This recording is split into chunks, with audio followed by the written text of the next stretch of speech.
జగన్ హయాంలో అప్పులకి సంబంధించి 10 లక్షల కోట్లు, 11 లక్షల కోట్లు, 14.5 లక్షల కోట్లు అంటూ ప్రచారం చేసి ఆ పైన అధికారికంగా 7,20,000 కోట్లు ఎంతో చూపించుకొచ్చారు మన బడ్జెట్లో.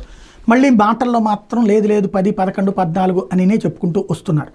ఇది ఒకటి, అది దాంట్లో ఉన్నటువంటిది బద్దలైన కాగితాల మీద ఒకటి ఉన్న మీడియా మాత్రం అదే హైపిస్తోంది. అట్లాగే ఎడెక్స్ లాంటిది, అంటే జగన్ టైంలో తీసుకొచ్చినట్టు విద్యా సంస్కరణలు తప్పు అంటూ ప్రొజెక్ట్ చేసుకొచ్చి ఎడెక్స్ లాంటి వాటితో ఏం ప్రయోజనం అని రాసుకొచ్చారు. తీరా చూస్తే ఎడెక్స్తో అద్భుతమైన ఉపయోగపడింది అంటూ ఏకంగా బడ్జెట్ ఉపన్యాసంలోనే మెన్షన్ చేసుకొచ్చారు. 3,20,000 మందికి సర్టిఫికేషన్లు దక్కినాయి అన్నటువంటిది. అంటే ఏ కోర్సు అయినా ఆన్లైన్లో చేసి విదేశీ సర్టిఫికెట్లు పొందేటటువంటిది ఎడెక్స్కి 50 కోట్ల రూపాయలు అప్పుడున్నటువంటి రాష్ట్ర ప్రభుత్వం డబ్బులు కడితే సాధ్యమైంది.